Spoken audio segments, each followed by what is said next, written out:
Hi, everybody. Kevin Harned with you. Appreciate you jumping in and spending part of your evening with us there. We have had some active weather across the country. We're going to get into all of that coming up in just a second. And a lot of folks are already looking to Christmas week, so we'll tackle part of that too, knowing that things are going to change as we get a little bit closer to Christmas itself. So we've got a lot to talk about. I know the U of L game is on in Western Kentucky, and so many folks may be sort of jumping back and forth between that. I see some of your comments here, so let me just say thanks for jumping in. I'm going to go, let me just switch back here to my computer graphics, and as we jump back and forth, we're going to take a look at the all of everything that's going on across the country. I mean, we've got severe weather in terms of tornado outbreaks in the deep south, blizzard conditions up in the north country. And here, what we're dealing with is just some plain old rain. And we've got that on the radar. So I'm going to show you that. We'll start with that. Kathy saying rain's still coming down pretty good. Yeah, and same story here in Louisville. We've got rain coming down. It's not going anywhere anytime too soon either. So let me jump over, and I'll just put the radar up beside me here, and we'll just talk about what's happening and show some of your comments along the way. Kathy was in Trimble County where she was talking about that rain coming in. We've got it. And I tell you, when we look at what's happening around the country, we're in the best spot out of this. I mean, Fane's asking the question, will there be slick roads in the morning? No, not here. I mean, we could have a few areas of rain still lingering with a few wet spots on the roads, but for the most part, we don't have to worry about slick spots here until maybe late next week. So let me go through the sort of generic setup of what we have going on here, and then we'll be able to jump into all of your questions. And I see Ashley talking about the jet stream, and we'll jump into all of that. So let me give folks that are just here for a few minutes wanting to know what's happening tonight. It's just rain. We can see on the radar view that we're going to continue with that rain for several more hours. We've already picked up decent totals. I mean, over an inch. Most of the rain gauges you can see here in Louisville, PRP coming in with just over an inch. Fern Creek looks to be the highest rain total we have, and that's just about 1.25 inches. J-Town edging up on an inch of rain, so is Linden and Prospect. Shively's over an inch. The Parkland's over an inch of rain. So we have some heavy rain that's been noted across chunk of the area. All right, and that's not just in Louisville. Areas southern Indiana saw a little bit less rain. Seymour's up to 0.5 inch, and then we've got over an inch of rain from Campbellsville to Lebanon, Shelbyville, Frankfort, about 1.25 inches right now, and so is Hardinsburg. Those are some of the rain totals. We can take that amount of rain. This is not going to cause flooding issues. But what we will note is that the drought that we once had is sort of being washed away over the last couple of weeks with this frequent bouts of active weather. And we said once we turn the weather pattern active, it would just be a matter of time until the cold air caught up to it before we started to see some problems. And that could show up as early as late next week. Timing on that could be bad, and there's still a lot of question marks. So I'm going to get into what we know coming up in just a second. I want to point out, folks that have been paying attention to the weather today know that New Orleans has been hit with a tornado. So there was damage in New Orleans. We see that the frontal boundary within that warm sector, so it's behind the warm front and ahead of the cold front. I can draw it on here for you. This is what we would call the warm sector of the storm, right in the zone here. That's primed for severe weather. That's where we would have the opportunity to not only be feeding off of those strong southerly winds, but plenty of Gulf moisture, plenty of instability, and then the lift from the cold front moving in. And that's where we've noted that strong storms have developed. They're still out there. You note the tornado warnings that's just sort of being expanded across that panhandle. That's off to the east of Panama City right now. That is where we're going to see the active weather tonight. Well to our south. We don't have to worry about that here. On the northern side of this, it's all about the cold air and the northerly winds. And folks from Rapid City to Bismarck say, it doesn't look all that impressive on the radar. Well, it's the wind tapped into that snow that's falling, giving those folks blizzard conditions there. And that's what you'll notice in red. That is the blizzard warning, followed by winter storm warnings surrounding it in pink, and that stretches from Bismarck over to Minneapolis. So some wild weather, a very potent system. We're right in between the two air masses, and with temperatures in the 50s, we're seeing just rain. It's not unstable or warm enough for us to even get thunder or lightning, really, and it's certainly not cold enough for us to see the wintry side of this, though it will turn much colder as the front sweeps through here later tonight. You can see the sweep on the radar bringing more rain across the entire 30 counties that we serve. This is tomorrow. We're drier through the morning. We may even see some sun midday tomorrow. I don't think the sun lasts long on our Thursday, but we could see a little sunshine in there. And then the cloud's going to build back in, and there's a chance for a little more precipitation late tomorrow. Let me show you what that looks like on the Futurecast. You see, as it moves in, it's very spotty. So this is going to be a low chance. I'm going to keep it at 30%, 30% should do it. As it moves through, could start as some rain. Then with the temperature profile in the atmosphere, we could see what we call graupel. And those are really just soft hail pieces, really. I mean, it's just soft, look like little snowballs. And even the chance for a little bit of a light snow farther to the north. And it shouldn't amount to much. This pushes through during the evening hours, really that 9, 10, 11 p.m. time frame, fading to just a few flurries that will linger into early Friday and then again on Saturday. Now, any accumulation is so light. The temperatures on the ground are warm, should melt it all. Brief grassy accumulation. All right, we're being a little, that's being less than conservative. That could happen in a few places, but I wouldn't expect it. And then the precip chances, there they are at 30%. Again, can't rule out a little bit of graupel, followed by a few light snow showers moving in for tomorrow. Now, that's the 3-day forecast.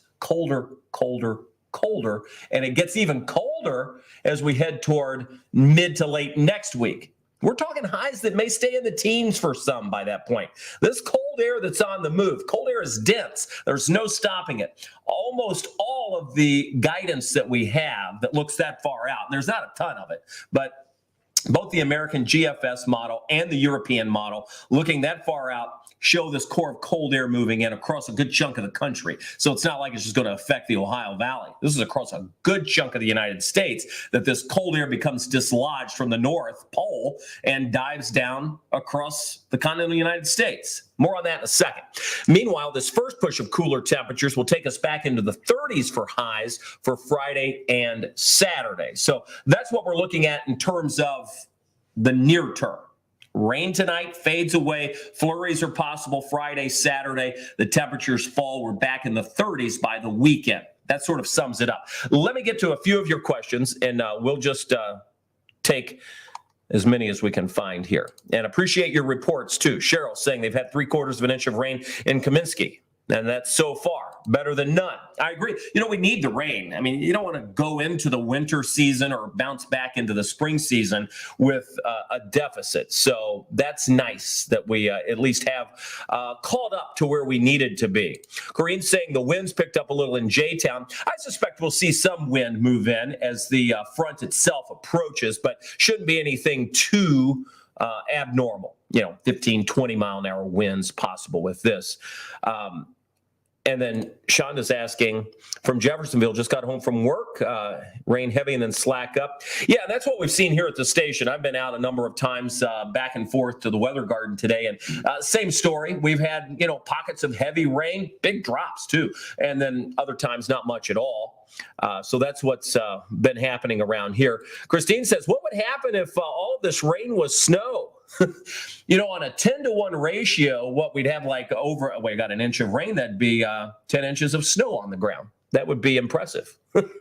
Now, obviously, what happens is it's not always a 10-to-1 ratio. That's kind of interesting. And you bring up a good point, Christine, that when we measure snow or try to forecast snow, it really has to do with the environment that it falls through. So from the cloud all the way down to the ground. The very cold air gives us, again, some different snow ratios than it would be if we had a warm layer of air. Sometimes you get that light, fluffy snow. It can build up rather greatly. Well, it doesn't take as much moisture to get a quick inch of snow. Other times it takes more. So that's just a general rule, that 10-to-1. All right. Raining hard in Horse Cave. Thank you, Vaughn. We appreciate that. And Paul is saying thank you to me for providing the updates. And we appreciate you jumping on here with us, Paul. Thank you. Looking at many of your comments coming in, we'll post those up in near term here. I want to go back and talk about the split flow that we're going to see develop as we go into next week. Greg, do you need me?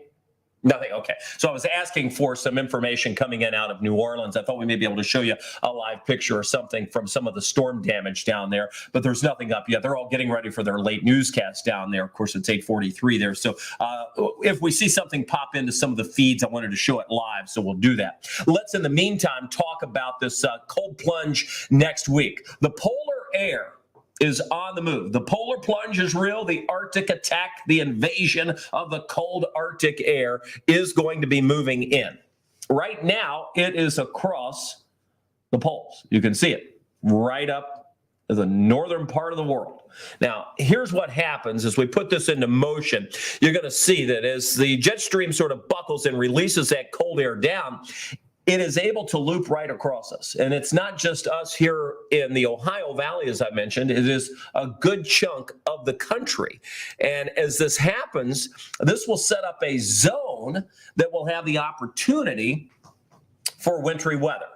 Now, does that mean snow? No, not necessarily. Does that mean ice?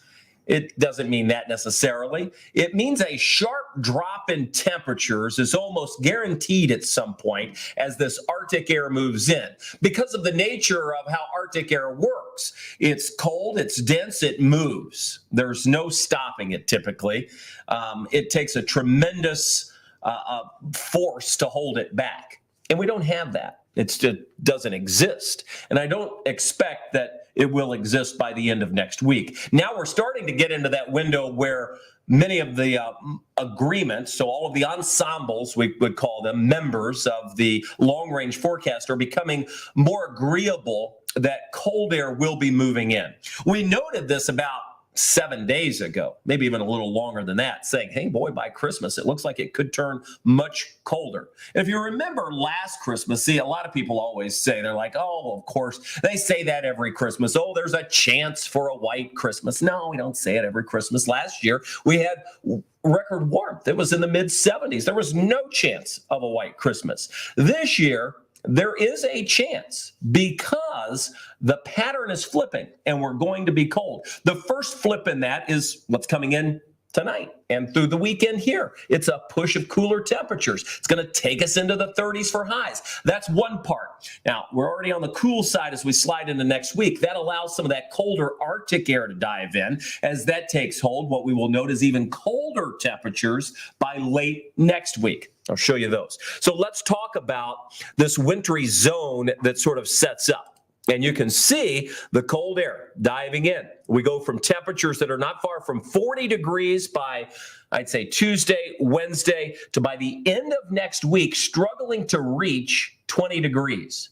Now you factor in a powerful storm system and the cold Arctic air that stretches from Bismarck all the way down to Wichita, Oklahoma City. We're below freezing in Little Rock, in the 30s down to Atlanta, Florida. These are highs. These are high temperatures. These aren't lows. Parts of Florida could be dealing with temperatures in the 30s for morning lows by the day after Christmas. Now, what we'll know here is that not only do we have to deal with the cold, but factor in some wind on top of that. And you know what that means? That means we get wind chills that could be below zero. And that's certainly possible as we move closer to the Christmas forecast, especially Christmas, well, I'd say Friday, Saturday. So the transition happens Thursday into Friday. Now I'm going to go back one graphic because I want to talk about the cold air and the things that we would watch this far in advance. Because tonight we still have a new run of computer models coming in now, and I'll analyze those before the 11 o'clock. And then I'm going to leave a lengthy note of our discussion to Tawana and Brian for tomorrow morning. Because what I think we're going to note is that by next Thursday and Friday, we may need alert days. And that just means we want you to be prepared for what we feel like could be impactful weather. And I know that's ways in advance and things can change. But here's what I also know is that those are busy days. People are traveling. And the scenario doesn't mean in that zone where we say wintry weather. It's why the word wintry is used that we typed, because we're not certain it's going to be snow. We're not certain it's going to be ice. It may be rain, but if you get a sharp temperature drop after it rains, as that Arctic front moves in, you know what happens?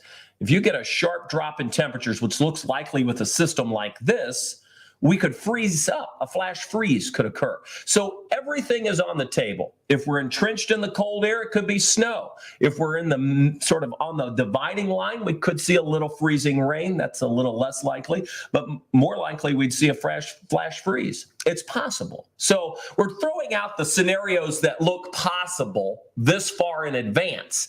Doesn't mean with certainty that something is going to happen. But what we can say is that run after run, agreement is becoming more and more likely that this Arctic air is going to move in. The active weather pattern is not going anywhere. We develop a trough across the western part of the country. Areas of low pressure will develop in that. They'll ride up right at least close to the Ohio River Valley, it appears, and that could give us at least that chance, okay? So we just want everybody to be prepared on what could happen. So let's jump into some of your questions. Some of you want snow and some of you don't. Let me hear from you. It's a conversation. I've been doing all the talking. Amanda says, come on, snow. You know, I think before the winter is up, we'll have our share. Courtney's asking, when do you think we could see our first accumulating snow? Well, you know, we've already had that. We picked up 1.5 inches of snow in November. So that was early. Some people have already forgotten that, but fact is, that was kind of wild to see in its own right. But we picked that up. And then we've had repetitive. That was sort of the beginning of this active pattern that we're in, where day after day we had something to keep an eye on. And that's what we continue to watch. Braden's asking, let's see, let me scroll down here, trying to get your comment. They're popping in. Here we are. So it says, are we talking wind chill advisory or wind chill warning type when you say wind chills below? You know, some of the latest guidance, and take this for what it's worth, and you follow the weather, Braden, so you know.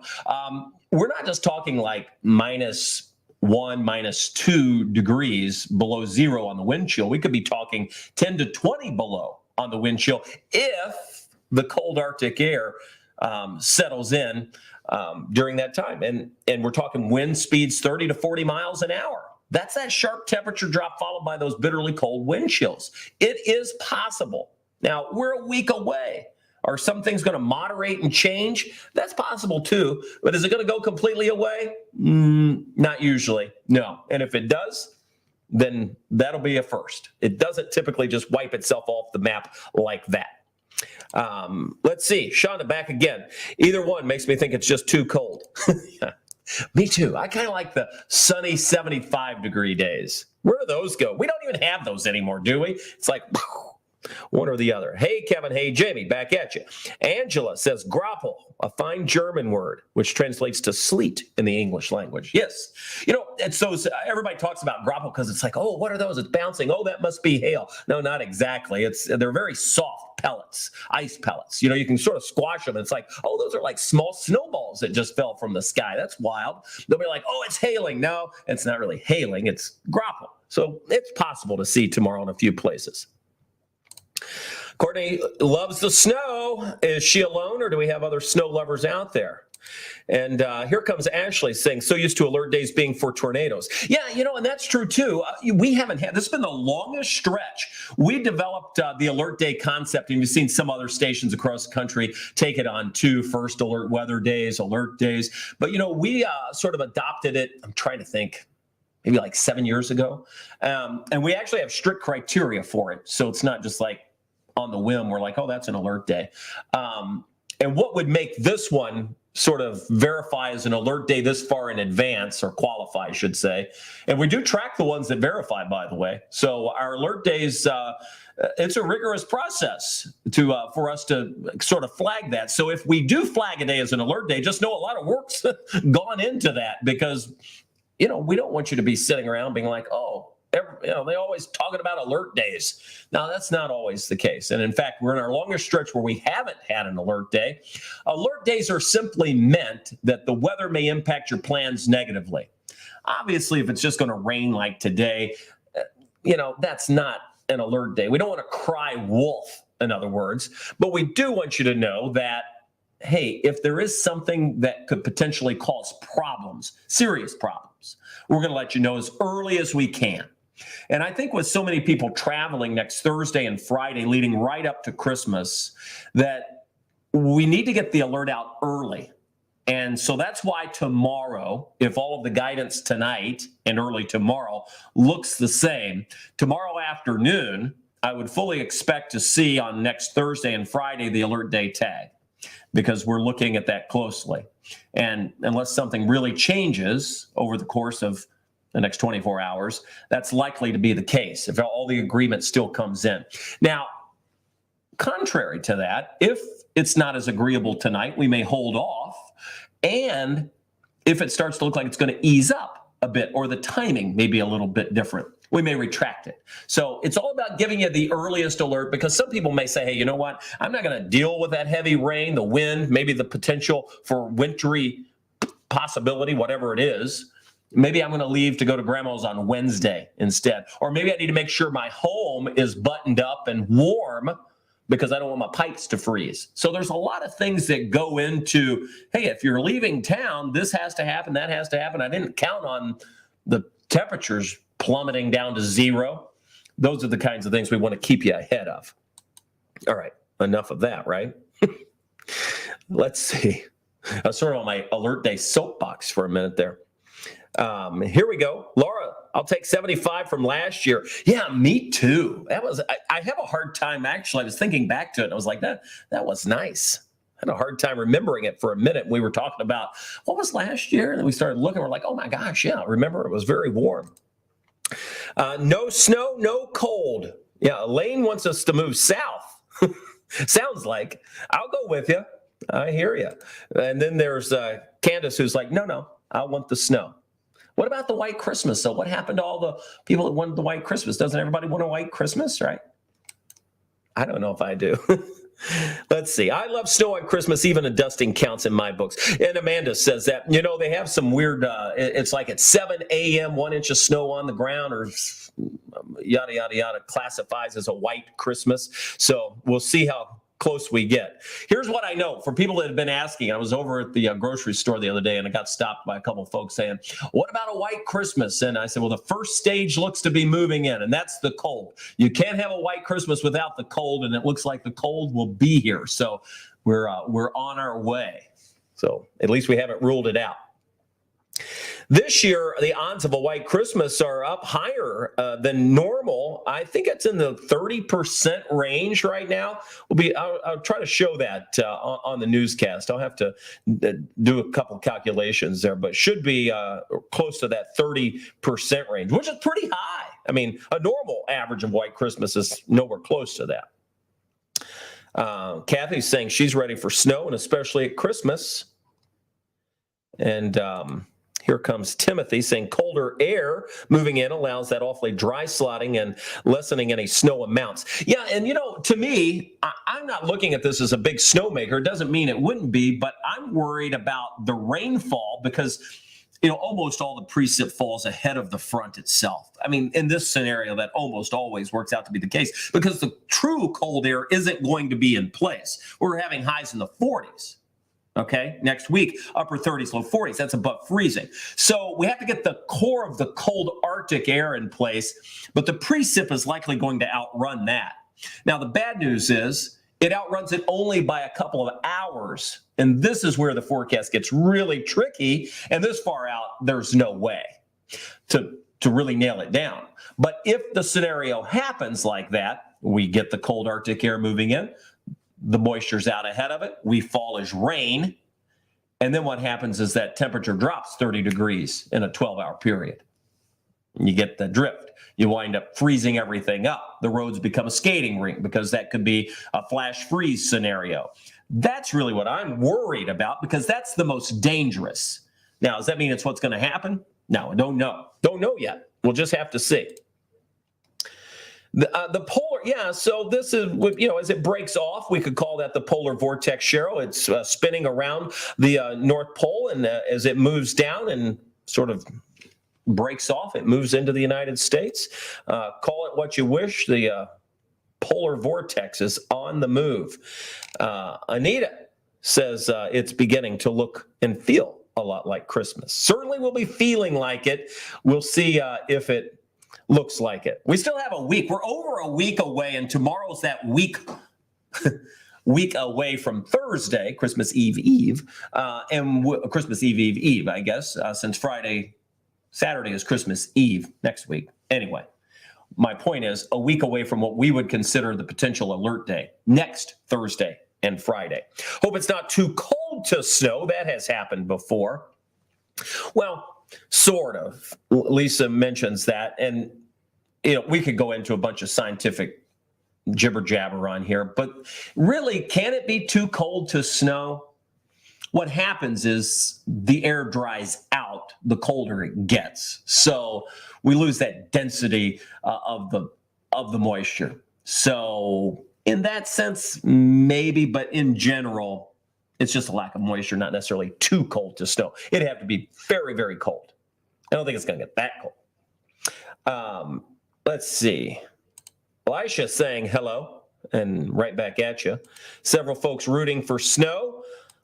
Bots, bring on the snow. That's and that Brian says that in his sleep. He's the snow lover of the group, by the way. The rest of us, I think. Now, I shouldn't speak for everybody, but maybe I could. But I'll tell you, it's to have snow, because here's the deal: snow is tough. It's much, and you know why it's tough? It's because of the expectation. So if I told you, yesterday I said, it's going to rain 1 to 2 inches of rain. That's a pretty wide gap. You can't really do that in snow. That would be like saying it's going to snow 10 to 20 inches or 1 to 10 inches. That's not good enough. People want to know like how much, like that. Okay, anybody could guess that wide of a range. But when we talk rain, it's not as important because people don't always hold you to it, right? Like a broad brush it, 1 to 2 inches of rain. It's hard to nail down the exact totals of, it's going to rain, 1.5 here, but 3 here, down to 2.75 here. Now, in snow, people are like, okay, how much are we going to get? 1, 2 inches or 3 to 4? And in the grand scheme of things, it's not all that different because it's not all that much moisture difference, but it means a great deal of difference to the people that are watching. So that's why we talk about the snow. Exodus says, I love snow. I'm coming from Columbia, South Carolina. All right, well, let's see if we get it. Hope we get a white Christmas for you. How's that? And if we don't get it at Christmas, because of the cold air that's going to be here, might as well have snow. But if not, it'll happen before the winter's up. That's for sure. Amanda's saying, thank you for the live updates. We appreciate that. It's nice knowing what's going on and interact. I agree. We have the studio set up. This is called the Now Studio, by the way, and I'll show it to you behind us. We're set up in here. I can see a lot of different weather cameras. We punch those up from across the country, and it's just handy because it's nice to be able to jump on and talk about what's happening and have that interaction. We know that some people can't stay up for the 11 o'clock news, and we know other people are like, I'm sort of a weather geek. I just want to get in and see what they're talking about. And that's what we do. Brian does one every morning between that 9 and usually 9:30 time frame, usually always between 9 and 10. And then again in the afternoons, usually around 2 o'clock, 2:15. And it's usually, we try to stay on for 10, 30 minutes, somewhere between the two, and just have a little conversation with you, see what's happening in your world, and let you know what we're watching. And all eyes are on the rain tonight and the bitterly cold air later next week. All right, back to some of your comments here. Let's see, will it quickly retreat, or is this settling in through the new year? Well, again, Michael, the long-range indications show that the cold air will now. It settles into the first of the new year, but it retreats. So, it's not going to stay bitterly cold. It retreats, but it would open the door for repeat cycles of this. So I don't think this is a one and done scenario, in other words. Hope that answers the question. Long-range forecasting, always tough to do, especially in the Ohio Valley. And here's Angela. While I'm a Bots fan, I really don't want snow on Christmas. I want to see my family. I know that's the tough part, right? Because so many people are traveling, and it's like, oh, well, you don't want the roads to be a mess that people can't get to where they're going.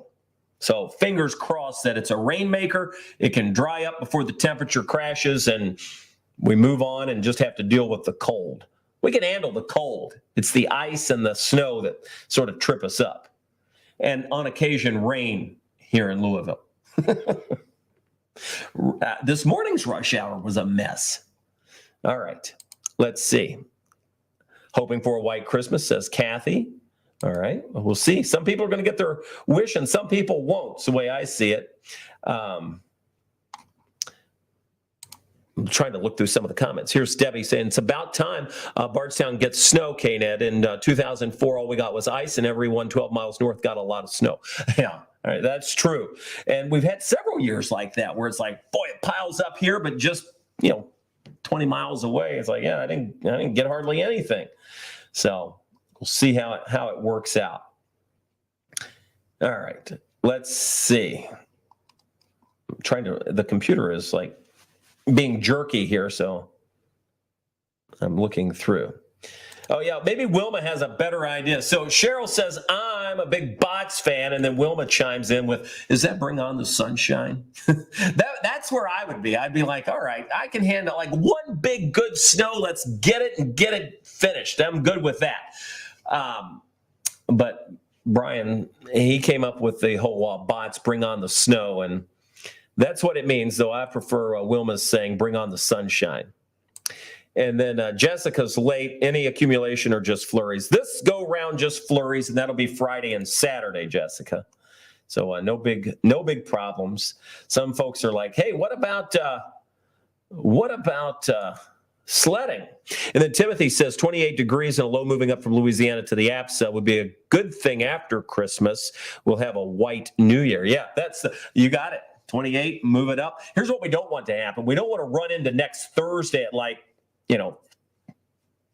40 degrees, rain, heavy rain, and then wind up seeing the temperature crash into the teens. Like, that would be bad because that's going to slick things up. And that would be the path we needed to take for that cold air to get spun up in here. So we'll see. Again, I keep saying we'll see because we just don't know this far in advance. And then Dominic says, these live videos are turning me into a weather nerd. Yeah. Well, welcome to the crowd. We like weather nerds around here. And then Cameron jumping in says, what's the snow like next week? Again, still a question mark is if we're even going to see snow. What we can talk more assured about is the cold air. Cold air is on the move. There's no stopping that. It is going to be much it's going to be much colder this weekend.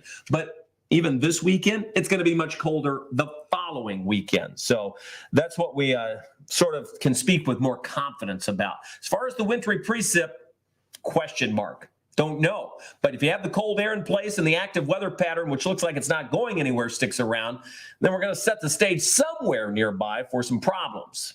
And we'll just have to see how that works out as we get a little bit closer. Cameron says, and there's Michael Montgomery. Hey, buddy. Hello back to you. And Cameron's saying thank you and right back at you. Appreciate that. All right. I'm going to have to wrap it up here because I've got to get back and look through some of the data for this evening. I appreciate everybody jumping on and being with us here. Always nice to have that conversation. Always nice to know that what we're doing is being heard.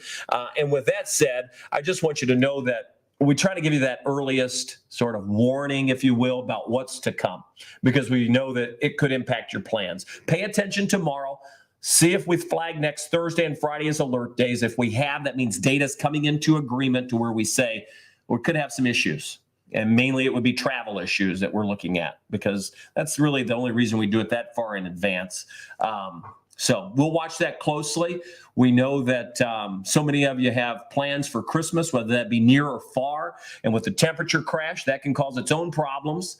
but certainly if there's precip thrown into the mix, that just makes it even worse. So that's what we'll be looking at as we go through the overnight hours tonight and tomorrow, focusing forward on next Thursday and Friday. So I'll say goodnight for now, but I'll see you on Wave News at 11 o'clock. That's coming up in just less than an hour, and we'll have the latest update there, and we'll certainly be updating this forecast several times each day. If you don't have that Wave Weather app, by the way, you can watch all of these broadcasts as well as every live broadcast we do throughout the day on our weather app. It's powerful. It's awesome.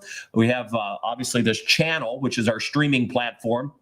You can watch it on YouTube, all of both of our apps, Wave News and Wave Weather. You can also watch it on all your streaming devices, whether that's the Amazon Fire Stick or Apple TV. So we're out there and we're here for you. It's called Wave Weather Now. And the good part is we can interact with you. All right, I'll say goodbye. We appreciate you watching. See you back here at 11 o'clock. And we'll try to do more. Obviously, if the weather looks like it's going to be rough, we'll keep jumping back in with updates, even during the evening hours next week. I know this is sort of odd. We don't always jump in the evening, but we'll probably be doing more of these if it looks like alert days are going to be issued potentially. So that's our update for now. Have a good evening.